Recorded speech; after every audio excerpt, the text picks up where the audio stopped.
introduce you with the concept as well as where we can manage with 30%. So our idea is, currently our objective and idea is increasing the color spectrum and the quality without affecting this 30%. So our idea is getting this, increase this 30% while improving the quality of the paint.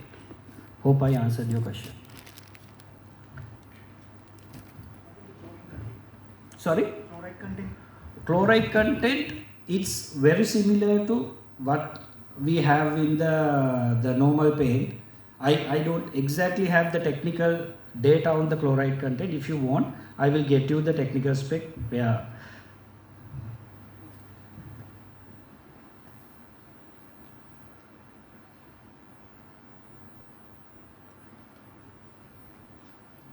Are there any other?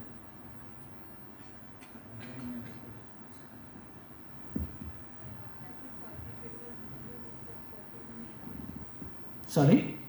That biodegradable plastic you said, right? What's that material? Yeah, it's basically partly made of husk and what do you call, recycled wood and paper.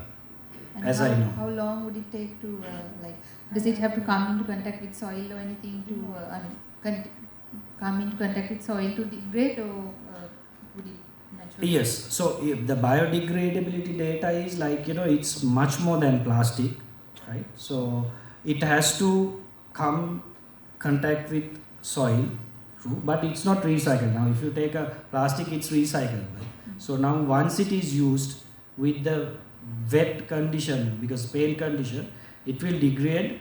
If you want, I will get you the degradable data where how many years it will take. And other question is now we see in paint it's peeling off after, in certain paints we see that peeling off. With this new it's Carbodo. Carbodo, are such issues expected? No. Now, if you take the peeling off, is it's not.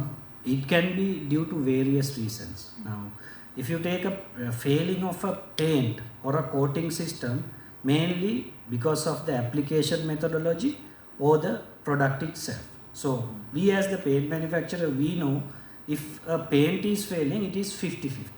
Where if a applicator applies the paint without going through the certain conditions, you have to see the moisture content of the substrate, then you have to have the proper dilution, then when you are going for the second coat, you have to keep it dry for certain time period. So if you follow those things, normally in a standard paint, it's very rare to get a peeling off effect. Mostly peeling off is happening because when you apply a coating on top of an old coating, where substrate is loose, when you apply the new coating, it absorbs the water or the moisture in the earlier coating. So it take it out and comes out from the substrate. So, and also it can happen because of the binder content in the paint as well. So there are various reasons. So this the particular product Carbono, what we have done is the quality standards are very similar to our standard paints. There is no, if quality wise there is no difference. Colors, only challenge we have is, and two challenges we have right now. Now we have a limitation of our waste, right? When you do the production, we know what kind of a waste we have, so our production is limited. If you ask for 100,000 liters today, we won't be able to give, because whatever the waste only we can recycle and give or upcycle and give. That is one challenge. If you ask me different shades, I won't be able to give that, because the waste itself comes out with certain colors. So these are paint waste.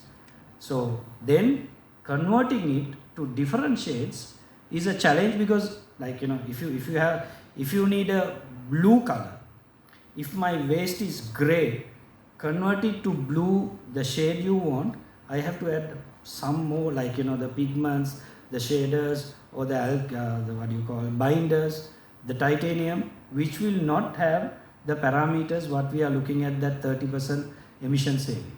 So those are the challenges we are facing, but this is the start of this project, and we have so many other, R&D going on where if you take the project, this is about 10%.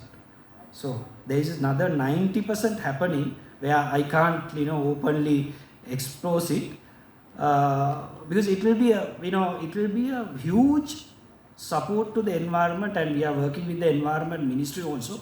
So it will be at a different level.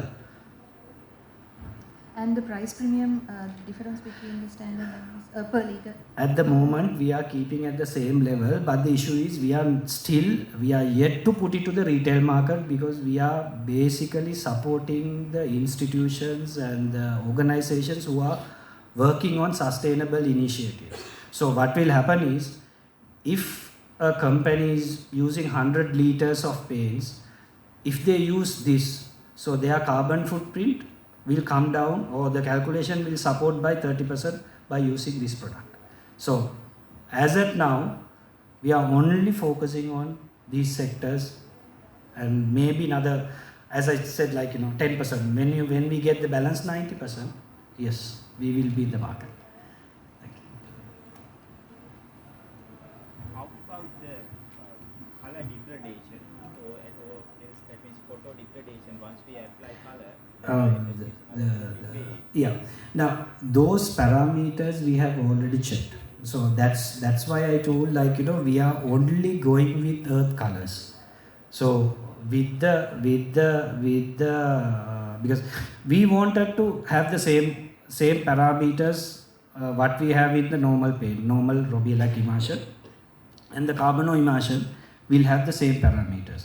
So to get those same parameters, we are only going ahead with earth colors, because it will take time to go to other colors to keep the same 30% or more emission levels. So as at now, we are successful only in about 12 to 13 colors. Most of them are earth colors, and those colors, the durability is similar to our normal product, both exterior and interior. What is the durability of outside? Maybe 2-3 years or more than that? No, outside earth colors, it will go up to 4 to 5 years depending on the place you are applying. So if it is a parapet wall where you get the direct sunlight, so the dust is more, and if it is facing a road front where you get a lot of traffic and the dust, so then you have to wash frequently. So therefore it may vary. So but normal weather coat paint, when you apply in a building wall where with a shade of 4 feet, easily you can go up to 3 years. There is no issue. That is our experience. So one more question from me. Half of the question is already answered from his question. So you said all your portfolio has 80 plus colors, and now you have for the Carbon only 10 to 12 colors. So when you process the other colors, you just have to separate those colors sludge, or you have to wait? No, it's like this. You can use the mixture of the effluent to this sludge. Now what is happening is, in effluent, the wastewater, it comes mostly with the color mixture. So if we go to we'll have, when you manufacture blue, if you get a waste of blue, if you can keep it separately, then if you manufacture light blue, dark blue, green, so then the parameter of this 30% will not be lucrative. So you have to keep that waste. We'll say now our total waste is 10,000 liters, just example. So if you divide it by 80, it comes down to a small quantity. So produce a small quantity with that waste, then you have to spend more energy. You have to, manpower and all that. So then we will not be able, not that we can't, we can, but we will not be able to meet these parameters. So as I said earlier, our objective is to touch 50% low emission levels. So we started that, if you take, initially when we started it was 5%, 10%. So somehow we managed to touch 30%, because we have to make an impact. When you say 5% low emission, no one will talk about it. So it's a challenge, yes, we have time. So which means in your pre-treatment you are not adding any impurities, or, I mean additional chemicals to your effluent stream. No, that is the other part. Like, you know, if we treat the, no, if you take the waste and run through the wastewater plant directly, so you have to add chlorine, you have to add the polymers, you have to add alum. So all these things are saved. So we take directly the sludge and convert it to carbon. So there itself you have a saving. Yeah, I mean if you add, for example, coagulant with hazardous materials, then you can't. No, we can't.